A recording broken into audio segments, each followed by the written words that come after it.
Դու այսօր այստեղ ես, որովհետև հավատում ես, որ Աստված ներկա է։ Մարդ կա, որ այսօր ստիպված այստեղ եկե։ Իրան բերել են, ոչ, այդպես մարդ չկա։ Դու հավատում ես, որի պատճառով այստեղ ես։ Իսկ Գաղատացիների գրքի 3-րդ գլխի 17-րդ համարում հետևյալ խոսքն ասում առաքյալը. «Եվ ձեր հավատի միջոցով Քրիստոսը կբնակվի ձեր սրտերում»։ Ձեր հավատի միջոցով Քրիստոսը կբնակվի ձեր սրտերում։ Այսօր տոն է, որովհետև Աստծո ներկայության մեջ ենք։ Մովսես երբ որ սարի վրա հանդիպեց Աստծուն, Աստված Մովսեսին ասեց, որ կոշիկները հանի։ Ստե կոշիկները հանելու կարիք չկա։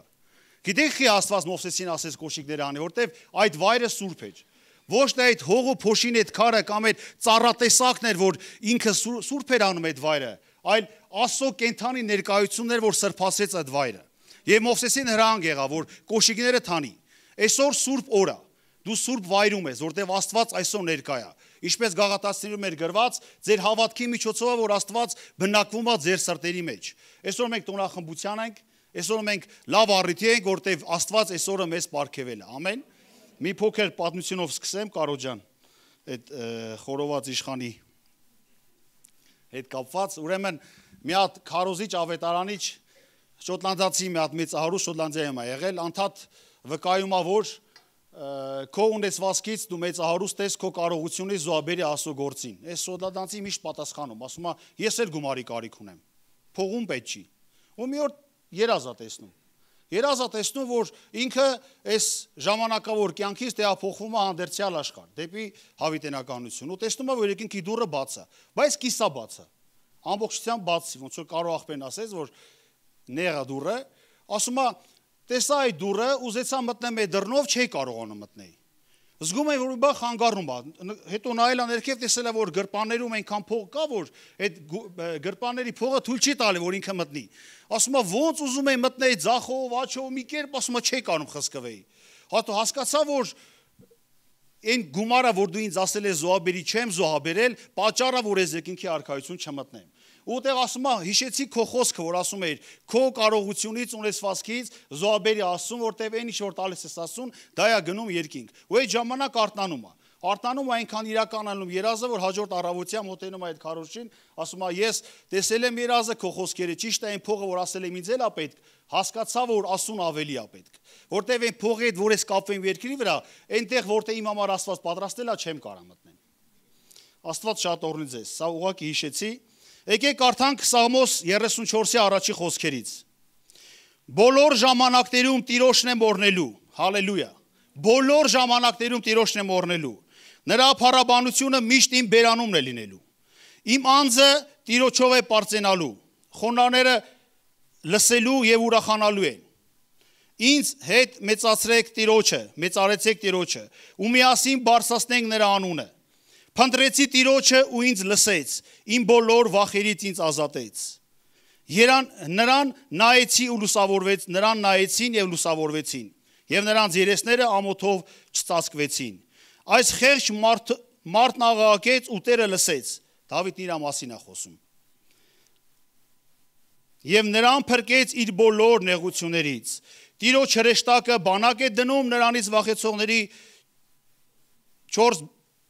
բոլորը ու փրկում են նրան։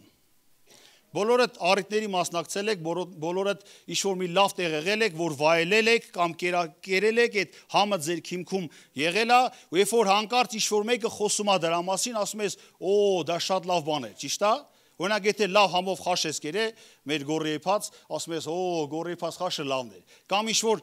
մեկի մայրիկի պատրաստած տոլման, որ ուտում ես համով, ասում օ, իր տոլման շատ համով էր։ Նայեք Դավիթը ոնց է արտահայտվում։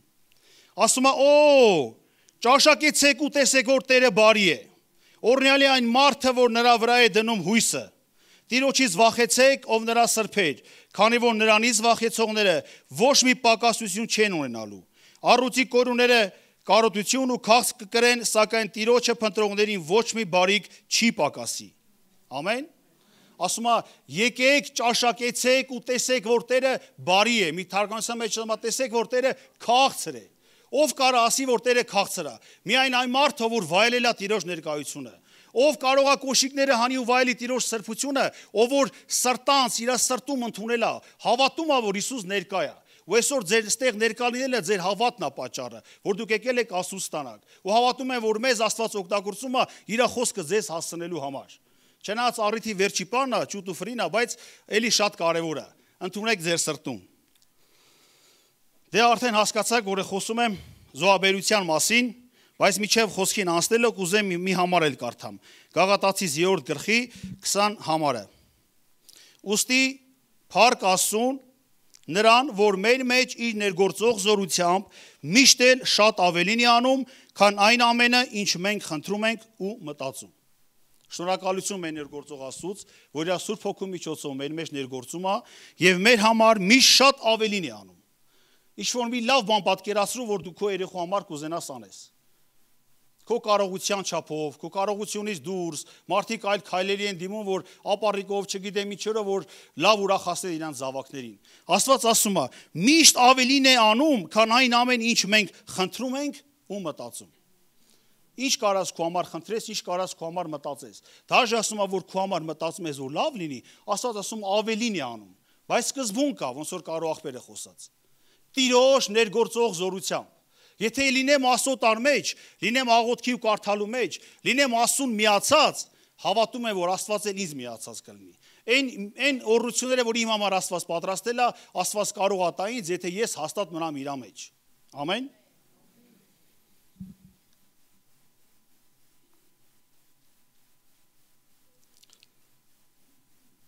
Աստծո խոսքը փշաքաղվելու համար չի, այլ նրա վրա հենվելու եւ կիրառելու համար է։ Ամեն։ Առակաց գրքից մի համար եմ ուզում կարդամ։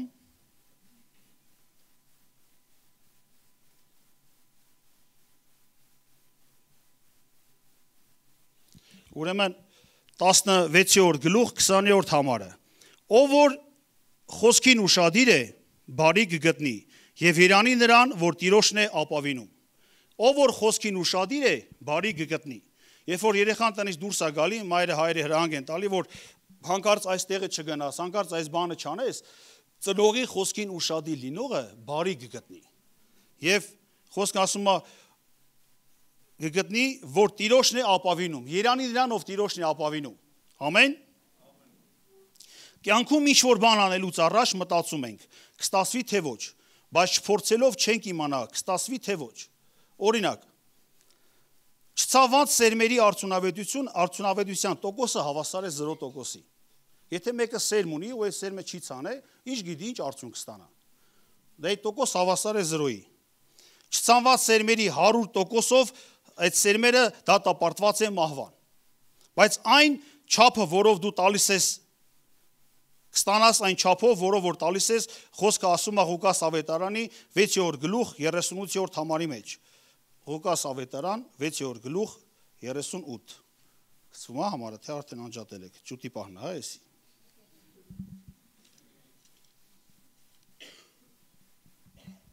Տվեք եւ Աստված կտա ձեզ։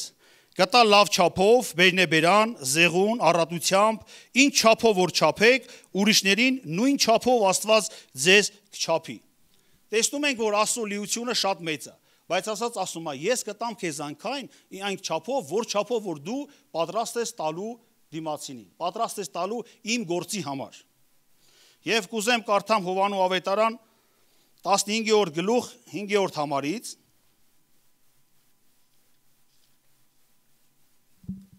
Սա մեր Փրկիչ Հիսուս Քրիստոսի ուղղակի խոսքն է, որ ասում է հետևյալը. Ես եմ որդատունկը, իսկ դուք ճյուղերը, ով միացած է ինձ եւ ես նրան, նա առատ պտուղ կտա, որտեվ առանց ինձ դուք ոչինչ անել չեք կարող։ Ով որ ինձ միացած չի մնա, նա կտրվելու է, դուրս կնետվի եւ կչորանա, այն ճյուղերի նման, որ հավաքվում, կրակը նետվելու այրվում են։ Աստված ասում է, ես եմ որդատունկը եւ դուք ճյուղերը։ Ով միացած է ինձ, ես նրան, նա առատ պտուղ կտա։ Շնորհակալ ենք Աստծուն, որ Աստված իմ ու քո համար առատ պտղաբերություն է ապահովում։ Ոչ մեկ այստեղ ներկաներից եւ այս աշխարհում ապրող մեծարուսներից իր առատությունով չի կարող Աստծուն զարմացնել, չի կարող Աստծուն հիացնել, որտեվ մեր Աստված ամենաառատն է, մեր Աստված ամենակարողն է։ Ինչպես Մովսեսն էր ասում, Աստված հիր է, այսինքն Աստված մեր մատակարարն է։ Աստված ինձ ու քեզ մատակարարում է կյանքը, Աստված ինձ ու քեզ ավելին է մատակարարում, քան որ մենք խնդրում ենք կամ կարող ենք մտածել։ Ամեն։ Աստված գնահատում է մեր հավատքը եւ մեր հավատարմությունը։ Մի օրինակ էլ պատմեմ ու խոսքս բերեմ ավարտին։ Շնորհակալություն Աստծուն, որ Աստված ամեն ժամանակ իր զավակներին կերակրել գիտի։ Բայց միջև այդ օրինակը պատմելը մի փոքր բան եմ ուզում կարդամ, որ ուրեմն sense միտ կա Քենեդին ասել, որ ասում է, քչերը կարող են պատմությունը փոխել, բայց փոխել իրադարձությունների մի փոքր մասը կամ դրանք ամբողջությամբ կարող է մեզնից յուրաքանչյուրը։ Մեկն էլ ասել է հետևյալ խոսքերը, որ կյանքը կախված է 10% իրադարձություններից եւ 90% դրանց նկատմամբ ձեր վերաբերմունքներից։ Այսօր կունենանք զոհաբերություն, գիտեք, շորեքշաբթի հայտարարվել է, դա իրադարձություն է։ Ինչպիսի վերաբերմունք կունենաս դու այդ իրադարձությանը, դա կփոխի պատմության ընթացքը։ Եվ հիշեք, այն ինչ որ դու անում ես Աստծո համար, առաջինը քեզ է վերադառնում, որտեղ Աստված իր ճոխության չափով քո համար պատրաստել է։ Երկրորդը քո միջոցով կօրնվի դիմացինդ։ Ուզում եմ մի պատմություն կարդամ ձեր համար։ Ուրեմն Գերմանիայի չգիտեմ, թե պատմել եմ թե չէ, բայց